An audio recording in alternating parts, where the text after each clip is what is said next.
Start of narration. My wife texted, "I am taking the kids to my parents and filing for full custody." I stared at my phone, my heart pounding in my chest. What on earth was happening? Just an hour ago, everything was fine. We had breakfast. I kissed her and the kids goodbye and headed off to work. Now my world was collapsing through a single text message. I immediately tried calling her, but it went straight to voicemail. Again and again. Panic started to set in. I called her parents, but they didn't pick up either. What was going on? Was this some kind of horrible joke? My mind raced, trying to replay the last few days, weeks, months. Had I missed something? We had our ups and downs, like any couple, but nothing that would lead to this. Nothing that warranted her taking my children away from me without a word.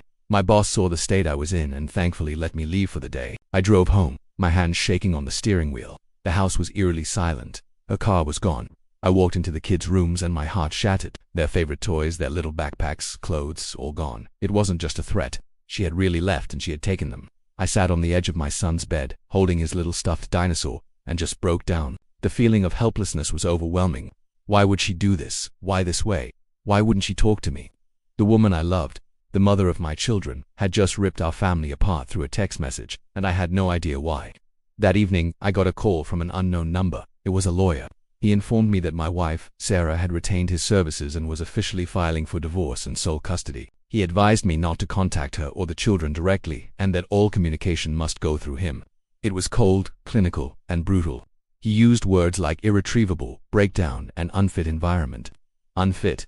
I had dedicated my life to being a good father and husband. Where was this coming from? The days that followed were a blur of confusion and despair. I hired my own lawyer, a kind but firm woman named Mrs. Davis. She listened patiently as I recounted everything, my voice cracking. She explained the legal process, the fight that was ahead. The first step was to file a response and demand a temporary custody hearing. I just wanted to see my kids. I missed their laughter, their bedtime stories, the way my daughter would braid my hair. The silence in the house was a constant, painful reminder of what I had lost. Weeks went by with no contact. I was living a nightmare. My lawyer managed to get a court date for a temporary hearing. In the meantime, she advised me to gather any evidence of my active involvement as a parent. Photos, school communications, messages with my wife about the kids. I spent hours scrolling through my phone, a painful journey through happier times. Pictures from our last family vacation, a video of me teaching my son to ride his bike, texts about who was picking them up from school. It all painted a picture of a normal, loving family. Then, a breakthrough. A mutual friend, someone who was closer to Sarah than to me, called me. She sounded hesitant. She told me she felt terrible about what was happening and that she had to tell me something. She said Sarah had been spending a lot of time with an old friend from high school, a guy named Mark. He was recently divorced and apparently had been supporting Sarah through her supposed marital problems. The friend suspected something was going on between them. Suddenly, some things started to click. The late-night catch-up calls, the sudden interest in her high school reunion Facebook group. It wasn't about me being an unfit father. It was about her wanting a different life, with a different man. And to get it, she was willing to destroy me and deny our children their father. The pain in my chest twisted into a cold, hard anger. This wasn't just a divorce, it was a calculated betrayal. When the day of the hearing came, I was a nervous wreck. Seeing Sarah across the courtroom was surreal. She wouldn't even look at me. Her lawyer stood up and began painting a picture of me as an absent, emotionally distant husband and father who was more focused on work than family. It was a complete work of fiction. I felt my blood boil. Then it was our turn. Mrs. Davis calmly presented our evidence, the photos, the school emails, the texts. She even had a sworn statement from our mutual friend about Sarah's relationship with Mark. She argued that Sarah's actions taking the children across state lines without my consent and cutting off all communication were not the actions of a concerned mother, but of someone trying to manipulate the legal system for her own gain. The judge listened intently. When it was my turn to speak, I didn't talk about legal statutes. I talked about my kids. I described my son's love for building elaborate Lego castles and my daughter's passion for painting. I talked about our nightly routine of reading stories and how I was the one who checked for monsters under the bed. I looked directly at the judge and said, "Your Honor, I don't know why my wife has done this, but I know I am a good father. My children are my entire world. Please just let me see my children." The judge took a recess. It felt like an eternity.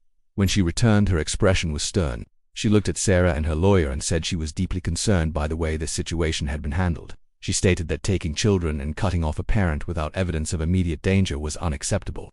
She granted me immediate temporary joint custody, with a 50-50th split. The look on Sarah's face was a mixture of shock and fury. Her plan had backfired, spectacularly. The judge ordered a formal custody evaluation and family counseling. The first exchange was set for that Friday. When I saw my kids running towards me in the neutral exchange location, I fell to my knees and just held them. They were crying, and I was crying. They told me they missed me so much and didn't understand why they couldn't call me. In that moment, holding them in my arms, I knew I would fight with every fiber of my being to make sure this never happened again. The legal battle was long and emotionally draining, but that first hearing was the turning point. The custody evaluator's report came back heavily in my favor, highlighting my strong bond with the children and questioning Sarah's motives. In the end, the court finalized a 50-50 custody arrangement. Sarah's new relationship with Mark fizzled out once the reality of a complicated life with shared custody set in. It took time, but my kids and I found our new normal.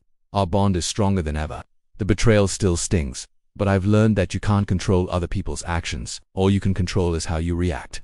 I chose to react by fighting for my children, and it's the best decision I've ever made. For any fathers out there going through something similar, don't give up. The truth has a way of coming out.